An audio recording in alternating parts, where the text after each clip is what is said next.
Director mister Shivraj அவர்களை பேச அழைக்கிறேன்.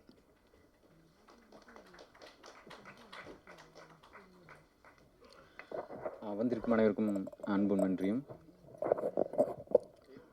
வந்திருக்கும் அனைவருக்கும் அன்பும் நன்றியும். எங்கிருந்து ஆரம்பிக்கிறது? ஆக்சுவலி நான் இந்த இடத்துக்கு வர முக்கியமான காரணமாக நான் நினைக்கிறது என் நண்பர் பிரவீன். ஒரு ஆத்மார்த்தமான நன்றி நான் தெரிவிச்சுக்கிறேன். ஏன்னா ஊரில் இருந்து என்னை நீங்கள் டைரக்டராக ஆக்கினதுக்கான மிக முக்கியமான காரணம் பிரவீன் தான். ஏன்னா ஆக்சுவலி ஒரு ஊரில் இருக்கும்போது நான் ஒரு சிறுகதை தொகுப்பு, நாவல், சில ஸ்கிரிப்டில் எழுதிட்டு இருந்தேன். ஷூட்டிங்க்கு அது நான் பிளான் பண்ணல, அதாவது இயக்குனராக எதுவும் பிளான் பண்ணல. அப்போது சரி ஒரு ஷார்ட் ஃபிலிம் ஒன்று பண்ணலான்னு சொல்லிட்டு ஒரு பைலட் ஃபிலிம் மாதிரி ஒரு ஷார்ட் ஃபிலிம் எழுதியிருந்தேன். அப்போ நான் ஃபஸ்ட் அப்ரோச் பண்ணது பிரவீனை தான். அப்போ பிரவீன் வந்துட்டு கதை கேட்டு ரொம்ப இம்ப்ரெஸ் ஆகிட்டு அப்படி ஓகே எப்போ போகலாம் ஷூட்டுக்கு அப்படின்னு அப்படி நான் பட்ஜெட்லாம் ரெடி பண்ணிட்டு சொல்கிறேன் அப்படின்னு சொல்லிட்டேன். அப்புறம் வந்துட்டு ஒரு மாதம் நான் எதுவுமே சொல்லலை. அப்புறம் பிரவீனை கூப்பிட்டு என்னாச்சு அப்படின்னு அப்படி இல்லை கொஞ்சம் பட்ஜெட் ப்ராப்ளம்னு சொன்னேன். சரி ஓகே நீங்கள் எனக்கு பே பண்ண வேண்டாம், மற்ற ரெடி பண்ணுங்கன்னு அப்படி சரி ஓகேன்னு சொல்லிட்டு விட்டேன். திருப்பி இன்னொரு மாதம் ஆச்சு, மறுபடியும் எதுவும் பண்ணல. மறுபடியும் கூப்பிட்டு அப்படி என்ன ப்ராப்ளம்ட்டு திருப்பி அதே ப்ராப்ளம் தான் சொன்னேன். சரி கேமராக்கெல்லாம் ஒன்றும் பே பண்ண விட, நானே இப்போ கேமரா கொண்டு வந்துடுறேன் அப்படி சரி ஓகேன்னு விட்டேன். திருப்பி ஒரு மாதம் மறுபடியும் அப்படியே போச்சு. மறுபடியும் கூப்பிட்டு கேட்டேனோட என்ன ப்ராப்ளம்னு கேட்டு திருப்பி லென்ஸில் நானே எடுத்து வந்துடுறேன், இப்போ உங்களுக்கு என்ன தான் பண்ணணும் அப்படின்னு அப்படி சரி ஓகே பண்ணலான்னு சொல்லிட்டு சீக்கிரமாக ரெடி பண்ணி உடனே ஒரு ஷார்ட் ஃபிலிம் பண்ணோம். அது ஒரு 20 மினிட்ஸ் ஃபிலிம் பண்ணி அது ஃபிலிம் கம்பெனியில் போஸ்ட் பண்ணோடனே அது கொஞ்சம் நல்லா ரெஸ்பான்ஸ் கிடச்சோடனே கொஞ்சம் கான்ஃபிடென்ட்டாக இருந்துச்சு.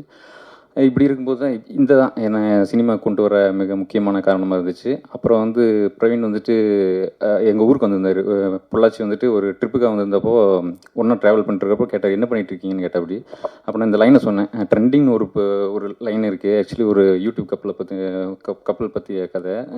அது ஆக்சுவலி அந்த லைன் இப்படி இன்னொரு லைனை சொன்னோடனே ரொம்ப எக்ஸைட்டட் அப்படி. உடனே சரி நான் சென்னை போய்ட்டு உங்களுக்கு கால் பண்ணுறேன்ட்டு போனேன். அப்படி போயிட்டு உடனே கால் பண்ணி ப்ரொடியூசர் சார் ஆனந்த் சார் கூட கனெக்ட் பண்ணி விட்டார். ஃபோனில் தான் சொன்னேன், லைனை வந்துட்டு ஃபோனில் தான் இதான் சார் லைன் சொன்னோன்னே ஸ்கிரிப்ட் முடிச்சிட்டிங்களான்னு கேட்டேன் அப்படி. இல்லை சார் நான் ஒரு 1 வீக் டைம் கொடுங்க முடிச்சுட்டு வந்துடுறேன்னு சொன்னேன். சரி ஓகே எடுத்துங்கன்னு சொல்லிட்டு அப்புறம் 1 வீக் வந்துட்டு முடிச்சுட்டு வந்தேன். வந்து லைன் சொன்ன உடனே டக்குன்னு டேக் ஆஃப் ஆகிடுச்சு. எனக்கு நம்ப முடியல, என்ன உடனே இப்படி ஃபாஸ்ட்டாக போகுது அப்படின்னு சொல்லிட்டு ஓகேன்னு சொல்லிட்டு சார் இன்னும் நான் ஸ்கிரிப்டை முடிக்கல அப்படின்னேன். ஓகே உடனே உடனே ஷூட் போகலாம், அதாவது ஆக்சுவலி 1 மந்தில் கதை சொன்ன 1 மந்தில் வந்து ஷூட் போகிற மாதிரி இருந்துச்சு. ஏன்னா கலை சார் டேட்டு அப்போ தான் இருக்குது, உடனே போனால் சூப்பராக உடனே போயிடலாம், இல்லைன்னு ஒரு 6 மாதம் ஆகும் போகலாமான்னு கேட்டால் அப்படி. அப்புறம் பிரவீன் டிஸ்கஸ் பண்ணோன்னே பிரவீன் கண்டிப்பாக பண்ணிடலாம் அப்படின்னு. ஆக்சுவலி ஒரு 25 நாள் ப்ரீ ப்ரொடக்ஷன், அப்புறம் ஒரு 20 நாள் ஷூட் இதுதான் பிளான் பண்ணோம்.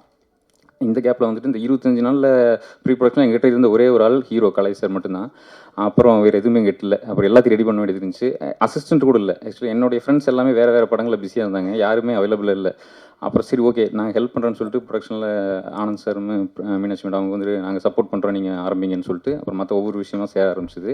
எனக்கு ஆக்சுவலி இந்த படம் பண்ணும்போது மிக முக்கியமாக என்ன தோணுச்சுன்னா, நல்ல ஆக்டரும் ஒரு நல்ல லொக்கேஷன் கிடச்சிச்சின்னா படம் ஃபினிஷ் அப்படிங்கிற மாதிரி தோணுச்சு.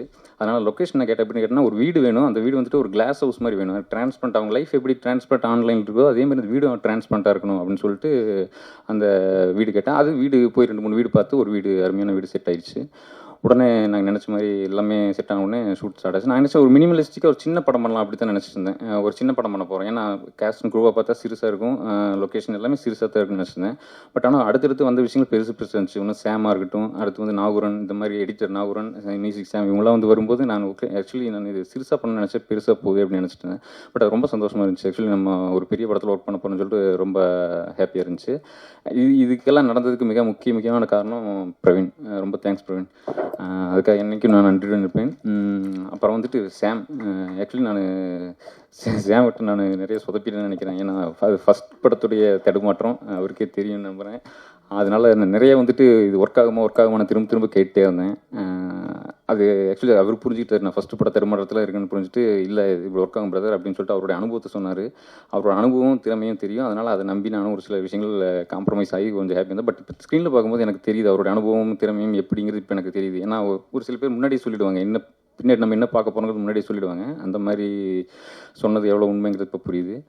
ரொம்ப சந்தோஷம் சாம். இன்னொன்று, இந்த மாதிரி ஒரு பெரிய ஒரு டெக்னீஷியன் வந்துட்டு இந்த மாதிரி ஒரு சின்ன படத்தில் ஒர்க் பண்ணுங்கிற அவசியம் கிடையாது. ஏன்னா அந்த டயத்தில் அவங்க பெரிய படங்கள் ஒர்க் பண்ணலாம். அவர் ரொம்ப பிஸி. ஆக்சுவலி நாங்கள் படம் பண்ணும்போது 22 படம் பண்ணிட்டு இருந்தார். ஆக்சுவலி 22 படம் லைனப்பில் இருந்தது. இன்னும் வந்துட்டு அடுத்தடுத்து வரும்.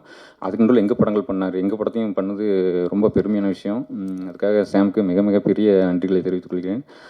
அப்புறம் என் டீம், டைரக்ஷன் டீம் வந்துட்டு விஜய், மதுரை விஜய், அப்புறம் அருண், அப்புறம் வந்துட்டு தினேஷ், 3 பேர் இல்லாட்டி இந்த படம் இவ்வளோ நல்லா வந்திருக்காது. ஏன்னா எனக்கு எந்த டென்ஷன் கொடுக்காம நான் ரொம்ப பார்த்துட்டாங்க. அந்த விஜய், குறிப்பாக விஜய் வந்துட்டு இப்போ வரைக்கும் அந்த படத்தை என் கூட சேர்ந்து இழுத்துட்டு என்னை தள்ளிட்டு போயிட்டுருக்கா அப்படி.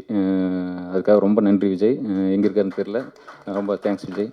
அப்புறம் தினேஷ்க்கு தேங்க்ஸ், அருண்குமார் தேங்க்ஸ். அப்புறம் வேறு இபி சார். ஆக்சுவலி ஒரு ப்ரொடக்ஷனுக்கு எனக்கு ஒரு பிரிட்ஜாக இருந்து எல்லா விஷயத்தையும் ஸ்மூத்தாக கொண்டு போனது மிக முக்கியமான நாள் இவர். ஒரு சில விஷயங்கள் இவர் இருந்ததுனால தான் எனக்கு கொஞ்சம் ஸ்மூத்தாக எல்லாம் போச்சு நல்லா பண்ண முடிஞ்சுது. மற்றபடி எந்த படமும் ஈஸியாக உருவாயிடாது. உங்களுக்கே தெரியும், இப்போது ஒரு படம் உருவாகி அது தியேட்டருக்கு வர்றது எவ்வளோ கஷ்டம்னு தெரியும். குறிப்பாக ஒரு ஃபஸ்ட் பட டைரக்டர், ஃபஸ்ட் பட ப்ரொடியூசர் வந்துட்டு எப்படி அவங்க ஒரு தியேட்டருக்கு கொண்டு வரது எவ்வளோ கஷ்டங்கிறது தெரியும். இந்த படமும் பல சிரமங்களை, கஷ்டங்களை கடந்து தான் திரைக்கு வர இருக்கிறது. ஆனால் கண்டிப்பாக ஒரு மிக முக்கியமான படமாக இருக்குன்னு நான் நம்புகிறேன். ஏன்னா அது பேசுகிற சாம் சொன்ன மாதிரி ஆக்சுவலி இது பேசிய விதத்தில் சிறுசு, ஆனால் பேசிய விதம் பெருசு. அதாவது பேசிய கண்டென்ட் வந்து பெருசு. இது வந்து மிக ஒரு முக்கியமான பேச வேண்டிய ஒரு கண்டென்ட், இப்போதைக்கு பேச வேண்டிய ஒரு கண்டென்ட். இந்த படம் ஃபியூச்சர்லேயுமே இது கண்டிப்பாக இந்த படங்கள் அடுத்தடுத்து சோஷியல் மீடியா சர்க்குலேட் ஆகிட்டே இருக்கும். ஏன்னா இந்த மாதிரி சம்பவங்கள் எதிர்காலத்துலையும் கண்டிப்பாக நடக்கும். ஏன்னா நடக்குது, இனிமேல் நடக்கும். அப்போ கண்டிப்பாக அந்த படத்தில் வந்துச்சுன்னா கண்டிப்பாக அந்த படம் எப்போவுமே இது மக்கள் நினைவில் இருக்கும் அப்படின்னு நான் நம்புகிறேன். மற்றபடி மற்ற ப்ரொடியூசர் சார் ரொம்ப நன்றி. இந்த இடத்துக்கு வர முக்கியமான காரணம் நன்றி. ஏன்னா ஆக்சுவலி ஒரு ஃபஸ்ட் பட டைரக்டர், ஒரு 2 புக் எழுதியிருக்கேன், ஒரு 3 ஸ்கிரிப்ட் எழுதியிருக்கேன், அப்புறம் ஒரு ஷார்ட் ஃபிலிம் பண்ணியிருக்கேன். வேறு எந்த பேக்ரவுண்டு கிடையாது. அதை நம்பி படம் பண்ணுங்கன்னு சொல்லிட்டு, அதுவும் 25 நாளில் படம் பண்ணிடுவேன்னு அவரும் என்னை நம்பினார். 27 நாளில் ஒரு போஸ்ட் ப்ரொடக்ஷன் பண்ணிட்டு 20 நாளில் படம் பண்ணிடுவேன்னு நம்பினார். அதுக்கு ரொம்ப நன்றி. அது வேறு யாராவது இருந்தால் பண்ணியிருப்பாங்களான்னு தெரியல. அந்த நம்பிக்கை தான் எனக்கு இன்னும் அழுத்தத்தை கொடுத்துச்சு. ஏன்னா இதை நம்ம வந்து லைட்டாக எடுத்துகிட்டு சும்மா அப்படி போயிடக்கூடாதுன்னு சொல்லிட்டு தான் கொஞ்சம் கூடுதலாக உழைக்க வேண்டி இருந்துச்சு. கரெக்டான என் வேலை பண்ணிட்டேன்னு நினைக்கிறேன்.